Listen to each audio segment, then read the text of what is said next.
So, do you know that the US government offered aid to countries or Western countries across Europe?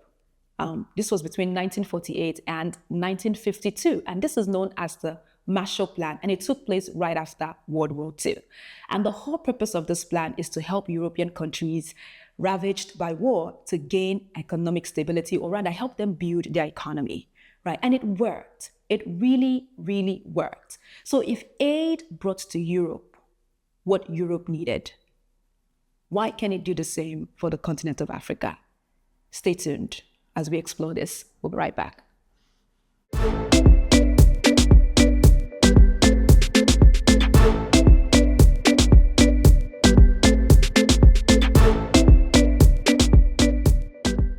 Hello, everybody, and welcome back. My name is Moitinya, and I'm a visual storyteller who happens to be visually impaired. If you are stopping by for the first time, welcome. If you've been here for a while, thank you for your support. And so welcome. Let's jump right into the story.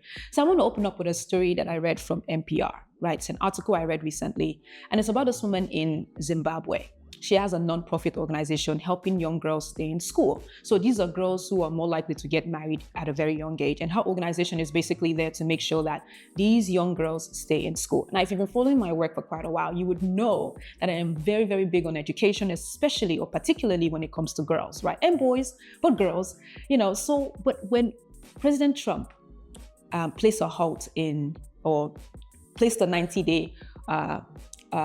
days freeze on USAID or whatever, federal money going to federal money. It is federal money, isn't it?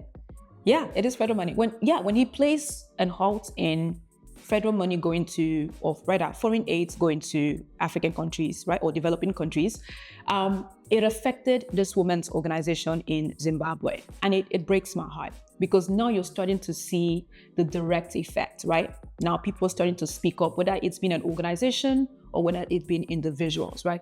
And all of this brought to my attention, right, with our dependence on aid, right? Was it really there to help us become stable as an economy? And first of all, how did we even get introduced to aid in the first place, right? Because when the British people, the colonizers, were taking care of Africa in the times that they did, right? Aid wasn't given to us. We weren't reaching out externally, right? Now, during the 1950s and 60s, around this period was when Africa, the continent, the countries in the continent, or on the continent rather, when they were gaining their independence. So now we were breaking away from our British colonial masters, or European colonial masters, whatever the case may be. But then we're being chained to a different form of masters. There were several of them, but one in particular was aid. Was and still very much is aid. So Africa became dependent on aid after we gained independence from the people ruling over us. So yes, on paper, we were independent as a nation, or as different countries were gaining their independence, right? But in actuality and in reality, we were dependent to be able to stay stable in our respective countries. The whole purpose of aid in the first place, of foreign aid given to Africa by Western countries, or rather by the United States in the first place, was to help us develop our respective countries.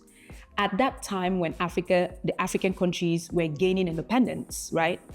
According to what they say about us, and according to what I read, we have low educational, what's it called? Help me out. There was, the literacy rate was pretty low, right? We don't have, we're not in a global market. We're not competing at a global level, right? Our infrastructure wasn't as solid at the time, right? So, and then also there were low income, people receiving low income or working as, I'm having a hard time saying this, but there were people, unemployment rate was low. Is it? No, it was high. No, people were receiving low monies. No, people were not making as much money. So obviously the economy wasn't so good. And they're trying to say that we were living in poverty, basically, right? But anyhow, though, the whole purpose of this loan was to help us develop our respective economies across the continent of Africa, or whichever country in Africa was receiving loan at the time, right? So that was in the 50s and in the 60s. But I really want to explain to you what that looks like. So I'm going to run a very small experiment so we can have a sense of what that looks like, right? But let's jump right into that. So I'm going to do my best to explain this to you in simple and correct English, as we would say in Nigeria, right? So this is the US government. This is the aid we are getting from the US government, or Africa is getting from the US government. 1% of federal budget. That's what this is, right? This one, we'll talk about this one later.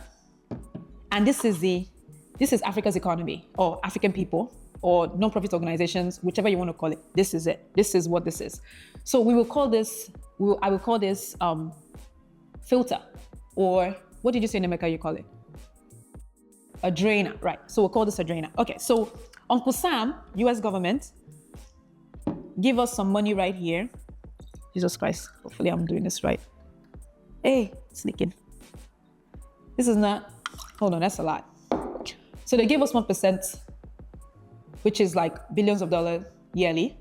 It's spread across different developing countries, right?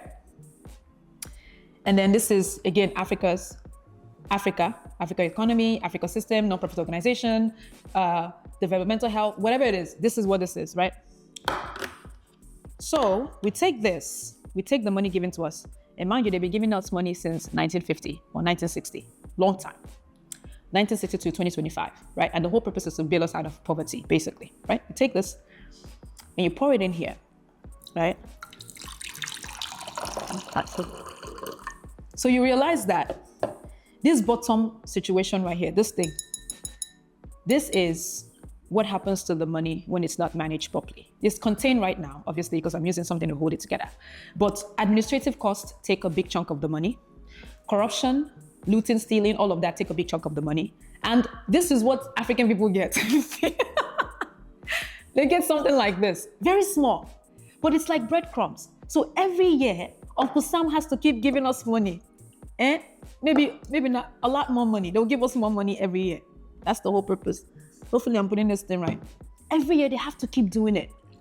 And the same thing happens from 1960 or 1950 to 2025. How do you think a continent or a nation can come out of poverty when things aren't contained?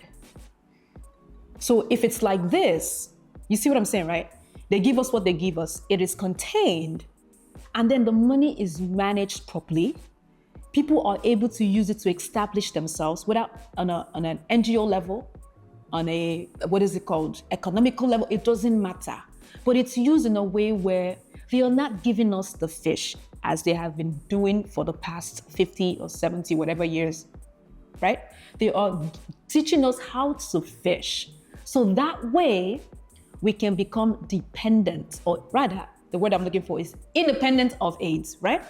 That's exactly what I'm trying to explain to you guys. Now let's go right back into the story. So I want to give a massive thank you to Dambisa Moyo, the author of that book, Dead Aid, right? She helped me in gathering a lot of information that I shared with you today. Even the question I posed as I begin this episode, right? Now, hear me out. And this is also from her book as well. If aid was designed to create political stability, economic stability, if it was created or designed to give hope to hopeless people in Africa, if it was designed, right, to create a brighter future for the continent of Africa, how come it hasn't done so? That's because it wasn't designed to do that. But I'm always curious to hear your thoughts. Thank you all for watching, and we'll see you again next time.